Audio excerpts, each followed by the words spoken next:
I played the Rampage arcade game. It was really fun for me because it was the only like real non-Godzilla related giant monster game. And it was very silly. I actually then played the PlayStation version. I think it was called Rampage Around the World. And then I even owned the Rampage version on Wii. Not a fantastic game, but it was really entertaining. So when I heard a new Rampage movie starring Dwayne Johnson was coming out, I was somewhat surprised, but I saw the trailers and it made it look like a fun movie, very much like when the first Transformers came out.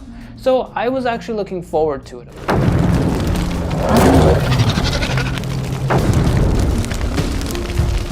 So the film begins by declaring that genetic engineering, genetic manipulation has been banned by world governments.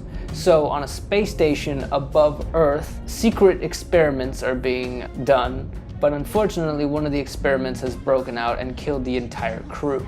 So one lone survivor, a scientist, has to gather the rest of the study test material to get it off the space station, which is, of course, this whole thing is being run by the Energyne company.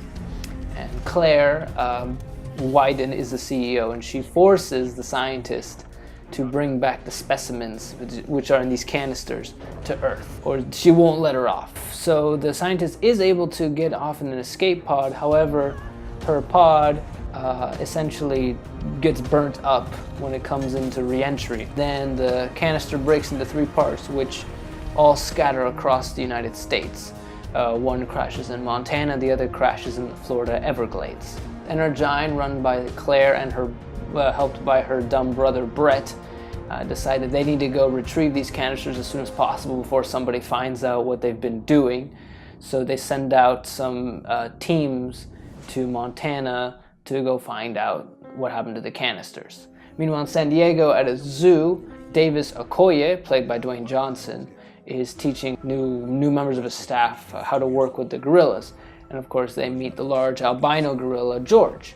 George was an albino gorilla that Davis rescued from poachers when he was just a baby, because the poachers had killed his entire family. So of course they communicate via sign language, and there is a bond between them. Then that night, one of the canisters, the final one, crashes into George's habitat. And of course, being curious, he accidentally touches it and is infected. It is exposed to him. The next day, a grizzly bear, has been killed, and it's found that George broke into its enclosure. And Davis goes in to check what happened. He finds George is now much bigger, and very, very scared and frightened. So he has George basically put into a cage, and he's trying to find out from everyone what's going on. And of course, Dr. Kate Caldwell contacts him and tells him that she works for Energyne and that she had developed a serum to manipulate genetic information. And unfortunately, her serum causes increased aggression, size, and strength, but mainly aggression. And of course, George is expanding and growing incredibly rapid, and it's almost uncontrollable. And she doesn't have an antidote, a cure on her. George breaks out and he escapes and he starts trashing the zoo. And police get called in, and Davis tries to stop them from killing George. He still wants to protect his friend. Then a squad of government forces led by Agent Harvey Russell arrive and capture George and put him on a plane. Davis tells him that's a terrible idea. And he seems to work for a mysterious organization, basically like a CIA type organization within the government. Meanwhile, Claire and Brett have sent a team of mercenaries to Montana to track down what happened to the other canister. And it turns out it's mutated a wolf into much larger size. And the wolf is able to take out the entire group of mercenaries. So with George captured by the military and then Ralph, now the wolf is dubbed Ralph, running around loose, Claire decides that instead of trying to go after the monsters, they'll bring the monsters to them. So using a transmission tower they have on their building in CEO, they're able to create a signal that will essentially attract the monsters to them. Unfortunately, for everybody that's on that plane, with George on it, George wakes up and starts going crazy and trashing the plane and basically causing it to crash. Pretty much almost everybody dies, but Davis is able to help Caldwell get off and saves Agent Russell. Plane crashes, of course, and they survive, but so does George. And George immediately heads off towards Chicago, followed by Ralph. And of course, the military mounts an offensive to try and stop them along the way. The military arrests Davis and Kate, but Agent Russell is able to help them and helps them secure a military helicopter so they can head off to Chicago. Meanwhile, the military is unable to stop Ralph and George, who just continue on their way to Chicago. And once they get there, they begin to trash the place as they're trying to head to the building. All of a sudden, from the river comes out Lizzie, a huge crocodile that must have been mutated from when the canister landed in Florida. And now all three monsters begin trashing the city and heading towards the source of the signal. Davis and Kate are able to fly to the main building, which is the source of the signal, and they start looking for a serum as an antidote. Unfortunately, Claire interrupts them, threatens them at gunpoint, and Kate reveals that there is no serum that will fully fix the creatures, only that will lessen their aggression. And she also reveals that she actually doesn't work for Energyne anymore. She was let go 2 years ago. Claire shoots Davis, but he survives. As George is climbing the tower, they have a struggle up there, and they're able to slip a vial of the serum into Claire's handbag and able to trick George into eating her. Thus, he takes the serum and his aggression wears off. Claire's brother, Brett, gives over information to Russell unknowingly before a piece of rubble falls on his head and crushes him, and Russell now has evidence of their maldoings. Meanwhile, George, now back to normal, just in a much larger size, helps Davis fight against the other two monsters still rampaging through the city. Now working together, they're able to trick Ralph into getting his head cut off by Lizzie, but then they're cornered by Lizzie, who manages to overpower George, while Davis tries to distract her and she almost eats him. George comes out with a large steel rod and is able to stab her in her skull. Now, also, an airstrike this whole time was being readied to basically destroy the whole city like usual. They always want to blow everything up, but Russell was able to stop the airstrike before it was committed. So then the film ends with Davis, Kate, and George amongst the rubble, and they start helping some of the survivors out of the damaged rubble and getting them to safety. You know, our heroes have won the day.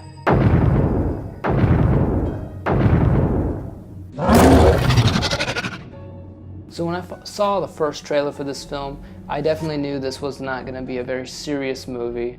I knew they probably would be more tongue-in-cheek, very silly, so I was just expecting a lot of fun and a lot of action. The plot is silly, the dialogue is silly, the characters act funny, and the dialogue is actually really just super bad. The plot is really just there to build the action, explain why the monsters are there, and lead to a big final battle at the end. It's just like a Sci-Fi Channel movie, except with a bigger budget and A-list actors.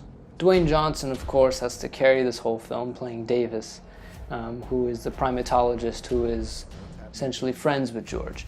But the relationship between George and Davis does seem sincere. It is still, of course, a little cheesy watching Dwayne Johnson trying to do sign language to a gorilla that's like 30 feet tall and smashing things. Agent Harvey Russell, who is played by Jeffrey Morgan, comes off at first as an unlikable secret agent, but he does grow on you, and he has a lot of funny one-liners and very silly things that he says, so it makes every scene with him very entertaining. He's a very silly character, but he does grow on you and you end up liking him, and of course he does help our heroes, so because he's more aware of the situation than the military is. We have our scientist character, Dr. Kate Haldwell, played by Naomi Harris, and she does kind of come off as more of a generic side character to help Dwayne Johnson. She's supposed to have this past with Energyne, but you don't really get to see too much of it, and it doesn't really connect, I think, with the audience that well. Our antagonists of the story are Claire, Wyden, and maybe to a lesser extent her brother Brett, who lead the Energyne Corporation and are behind all this genetic manipulation going on.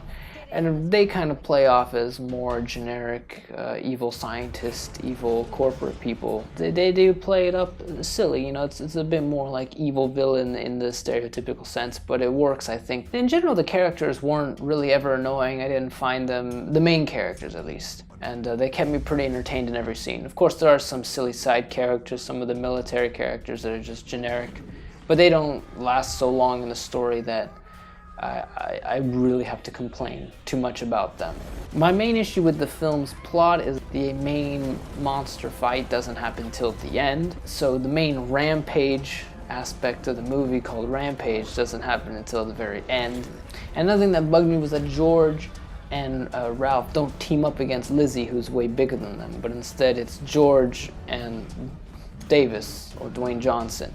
And it was like as if, oh, we have to make sure Dwayne Johnson is in every action scene, even if it's between two monsters fighting. Dwayne Johnson needs to be in there with a rocket launcher. But it would have been kind of nice to see George and Ralph team up against Lizzie, and then maybe Ralph escapes at the end to go on his own, you know, leading to sequels or whatnot. For me, the dialogue in this movie is bad, but in a good way. It's definitely, if you've ever seen the Transformers movie, it's very much on par. There's also some terrible, terrible dialogue in those movies. And I think it was one scene in this film, the dialogue was really bad, and it made me realize, wow, this movie is not good. From a script writing standpoint, this is a very bad movie. But it's entertaining, and I don't know, it's fun. It's silly. It's not gonna win at all any Oscars. There's some lines that are truly, oh man, who they really wrote that and thought it would be a good idea to put that in the script kind of lines. There's definitely a lot like that in here. The good news is the film is very much self-aware and doesn't take itself too seriously. And there's kind of moments that allude to the fact that the film almost pokes fun at itself and the cliches of action and monster movies. The action in this film is quite good, though, at the very least. You know, there's the mercenaries chasing Ralph, or George escaping. There's the final battle at the end. And these are the moments, the reasons we watch this movie. And luckily, since there's 3 monsters, there's plenty of monster action to go around, especially at the end. So that's really cool. You know, the monsters aren't like Godzilla-sized, so they're not smashing buildings over. They're much, much smaller. But there's still a lot of action to go around. And so that was what made it fun and exciting. And the visual effects are fairly good for a Hollywood production. They're fairly good. There were times where I don't know if they cut corners or whatever, it was a little subpar for a movie of this caliber. So there were some moments where the CGI was kind of okay, and I thought maybe they skimmed out on that a little bit. No, for the most part, it's well done. It's very entertaining. It's obviously in the Avengers, Jurassic Park level visual effects, so. The music was alright. I think there was nothing really that stood out to me, but it was fitting for a monster movie, an action movie of this caliber. I think it was quite appropriate music.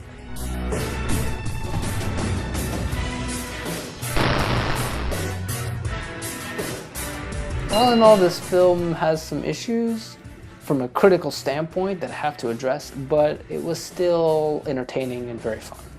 So essentially this film is really silly, really fun, and really cheesy.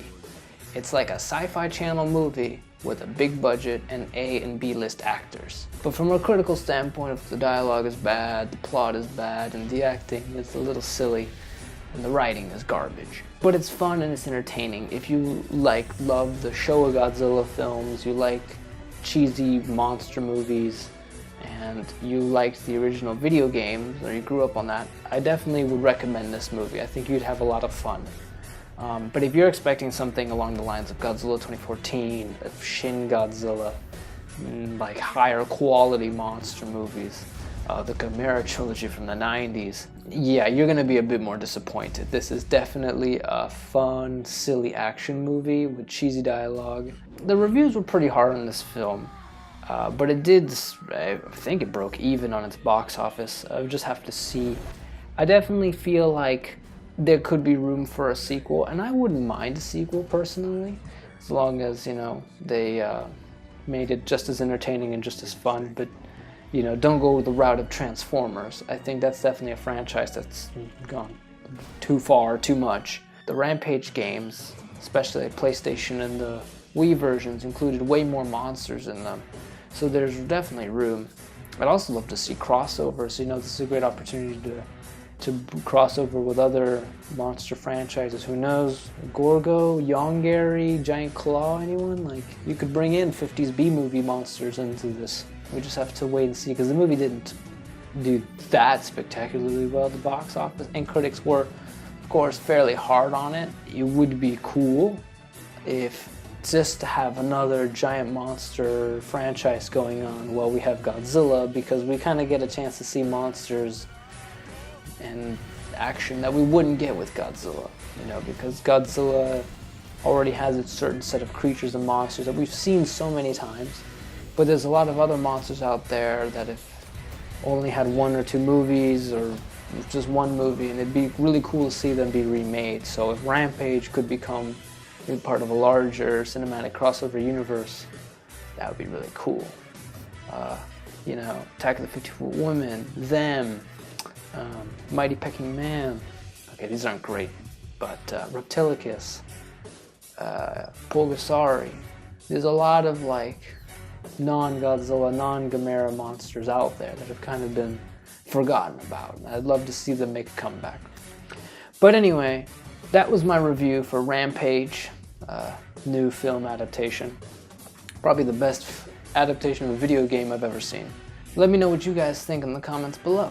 Did you like the movie? Do you guys want a sequel? What would you want to see in the sequel? Do you want it based off the other Rampage games? Do you want other giant monster properties included? Do you want a crossover with Godzilla? As always, subscribe, like, and share. So you can check out the link to my Patreon as well. And keep it funky, guys. And I'll see you all in the next video. Bye-bye.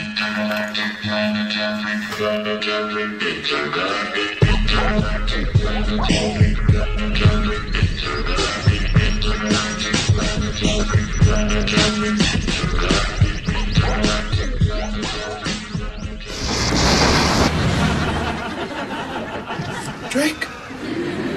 What? Where's the door hole?